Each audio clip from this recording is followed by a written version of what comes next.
नमस्कार दोस्तों, स्वागत है आपका विश्वामित्र ऑनलाइन एजुकेशन में। आज के वीडियो में हम देखने वाले हैं सामान्य प्रबंधन पर आधारित वस्तुनिष्ठ प्रश्नों का 2020 भाग 12। भाग 1 से लेकर भाग 11 तक के वीडियो हमने पहले ही हमारे चैनल पर अपलोड कर दिए हैं, जिसे आप चाहें तो हमारे चैनल की प्लेलिस्ट में जाकर देख सकते हैं। तो चलिए स्टार्ट करते हैं आज का पहला क्वेश्चन। निम्न में से कौन विभिन्न स्तर के उन लोगों के बीच सूचना के प्रवाह को निरूपित करता है जिनके पास कोई प्रत्यक्ष रिपोर्टिंग संबंध नहीं होता? क्षैतिज संचार, विकर्णी संचार, ऊर्ध्वगामी संचार या अग्रगामी संचार? तो इसका जो सही आंसर है वो है ऑप्शन बी, विकर्णी संचार। ऑप्शन बी इसका सही आंसर होगा।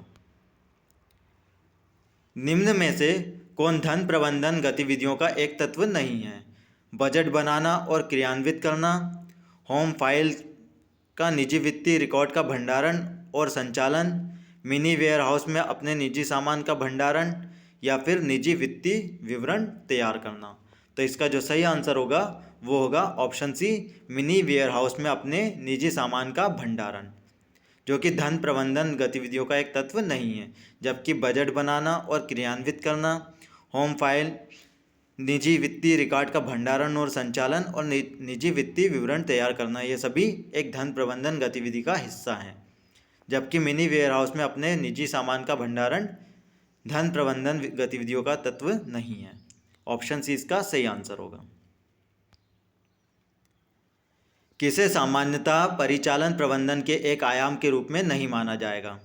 क्वालिटी मेंटेनेंस, प्रोडक्ट या सर्विस डिज़ाइन, सुरक्षित फाइनेंस रिसोर्स या मैनेज इन्वेंट्री? तो इसका जो सही आंसर है वो है सुरक्षित फाइनेंस रिसोर्स, जिसे कि परिचालन प्रबंधन के एक आयाम के रूप में नहीं माना जाएगा। जबकि क्वालिटी मेंटेनेंस, प्रोडक्ट या सर्विस डिज़ाइन और मैनेज इन्वेंट्री ये सभी परिचालन प्रबंधन के अंतर्गत आते हैं। प्रबंधन के अंतर्गत SWOT में शामिल हैं स्ट्रेंथ और थ्रेट्स, वीकनेस, अपॉर्चुनिटी या उपरोक्त सभी? तो इसका जो सही आंसर है वो है उपरोक्त सभी। यह सभी इसमें सम्मिलित होते हैं। ऑप्शन डी इसका सही आंसर होगा।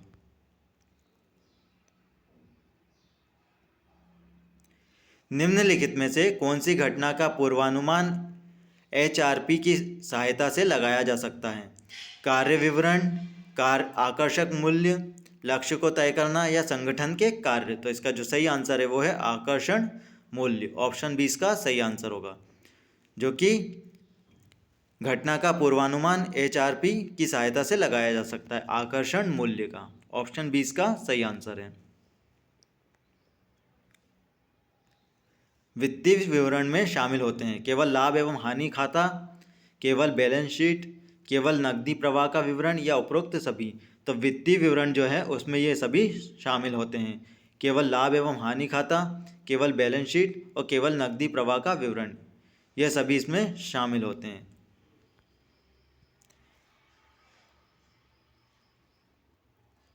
एक प्रबंधक के लिए निम्न में कौन सा कौशल सबसे महत्वपूर्ण होता है जो लोगों को उसके नेतृत्व में बेहतर प्रदर्शन करने में सहायक होता है? मानव कौशल, तकनीकी कौशल, यांत्रिक कौशल या वैचारिक कौशल? तो एक प्रबंधक के लिए जो कौशल सबसे महत्वपूर्ण होता है और लोगों का नेतृत्व करने के लिए बेहतर प्रदर्शन में सहायक होता है वो होता है मानव कौशल। ऑप्शन ए इसका सही आंसर होगा। रोकड़ बही में डेबिट क्षेत्र का अर्थ है बैंक ऋण, ओवरड्राफ्ट, प्रतिकूल शेष या अनुकूल शेष? तो रोकड़ बही में जो डेबिट शेष का अर्थ होता है वो होता है अनुकूल शेष। ऑप्शन डी इसका सही आंसर होगा।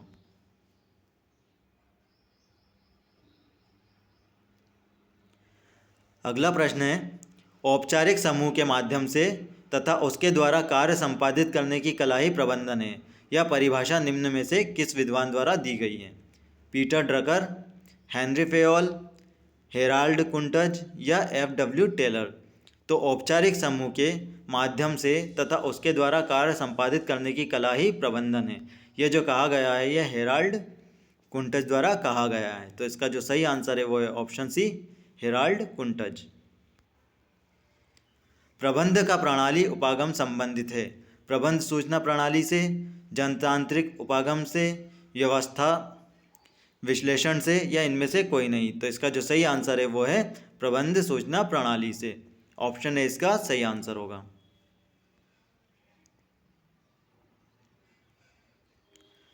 रोकड़ बही के अनुसार बैंक ओवरड्राफ्ट क्या होता है? जमा शेष, डेबिट शेष, नकदी शेष या अनुकूल शेष। तो रोकड़ बही के अनुसार जो बैंक ओवरड्राफ्ट होता है वो होता है जमा शेष। ऑप्शन ए इसका सही आंसर होगा।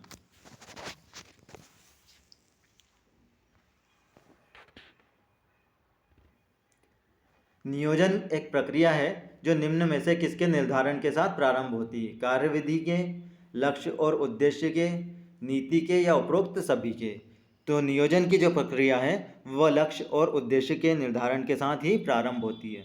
तो इस प्रश्न का जो आंसर होगा वो होगा ऑप्शन बी, लक्ष्य और उद्देश्य। ऑप्शन बी इसका सही आंसर है।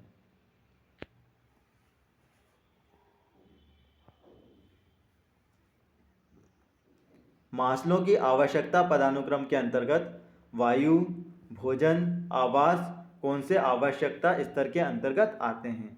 आत्मसिद्धि आवश्यकताएं, सामाजिक आवश्यकताएं, सुरक्षा आवश्यकताएं या शरीर क्रियात्मक आवश्यकताएं। तो मास्लो की आवश्यकता पदानुक्रम के अंतर्गत वायु, भोजन, आवास जो आते हैं वो आते हैं शरीर क्रियात्मक आवश्यकताओं के अंतर्गत। ऑप्शन डी इसका सही आंसर होगा।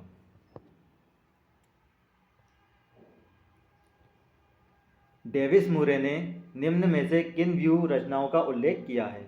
आंतरिक संगठनात्मक व्यू रचना, बाह्य सामाजिक व्यू रचना, बाह्य आर्थिक व्यू रचना या उपरोक्त सभी।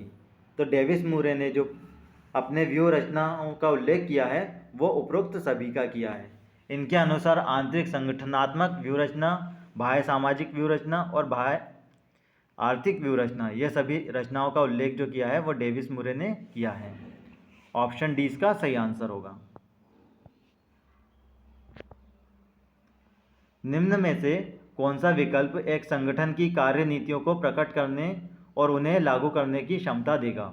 कमजोरी, अवसर, आशंका या सामर्थ्य। तो एक संगठन की कार्य नीतियों को प्रकट करने और उन्हें लागू करने की जो क्षमता देता है वो देता है सामर्थ्य। ऑप्शन डी इसका सही आंसर होगा। अगला प्रश्न है, नकदी प्रवाह विवरण नकद प्रवाह को निम्न में से किसके आधार पर वर्गीकृत करता है? केवल परिचालन गतिविधियों पर, केवल परिचालन और वित्तीय गतिविधियों पर, केवल परिचालन और निवेशी गतिविधियों पर या परिचालन, वित्तीय और निवेशी गतिविधियों पर। तो इसका जो सही आंसर है वो है ऑप्शन डी, परिचालन, वित्तीय और निवेशी गतिविधियाँ। नकदी प्रवाह विवरण नकद प्रवाह को परिचालन, वित्तीय और निवेशी गतिविधियों के आधार पर वर्गीकृत करता है। ऑप्शन डी इसका सही आंसर होगा।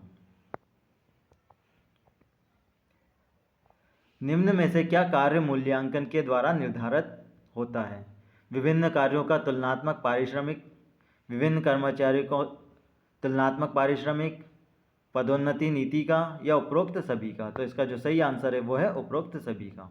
ऑप्शन डी इसका सही आंसर होगा। अगला प्रश्न है, निम्न में से कौन सी संरचना कई श्रेणीबद्ध स्तरों और नियंत्रण के संकीर्ण विस्तृत को संदर्भित करती है? लघु, विस्तृत, समतल या ऊंची। तो वह कौन सी संरचना है जो कई श्रेणीबद्ध स्तरों और नियंत्रण के संकीर्ण विस्तृत को संदर्भित करती है? तो वह है ऊंची संरचना। ऑप्शन डी इसका सही आंसर होगा। अगला प्रश्न है, कौन लोग व्यक्तिनिष्ठता, विचारों की भीतरी दुनिया, भावनाओं और विचारों पर केंद्रित रहते हैं? वे कौन लोग हैं जो व्यक्तिनिष्ठता, विचारों की भीतरी दुनिया और भावनाओं और विचारों पर केंद्रित रहते हैं? बहिर्मुखी, अंतर्मुखी, उपरोक्त दोनों या इनमें से कोई नहीं। तो इसका जो आंसर है वो है अंतर्मुखी। ऑप्शन बी इसका सही आंसर होगा। नेक्स्ट है, लोग अपने कार्य में बेहतर प्रदर्शन करते हैं जब उन्हें सहायक प्रतिक्रिया दी जाती है और वे निम्न के अंतर्गत आते हैं: उपलब्धि की आवश्यकता, शक्ति की आवश्यकता, संबंधन की आवश्यकता या इनमें से कोई नहीं। तो इसका जो सही आंसर है वो है संबंध की आवश्यकता। ऑप्शन सी इसका सही आंसर होगा। तो अगर आपको ये वीडियो पसंद आए तो वीडियो को लाइक और शेयर कीजिए और यदि अभी तक आपने हमारे चैनल को सब्सक्राइब नहीं किया है तो चैनल को सब्सक्राइब करें, ताकि जैसे ही हम कोई सा नया वीडियो अपने चैनल पर अपलोड करें तो उसका नोटिफिकेशन आपको प्राप्त हो सके। धन्यवाद।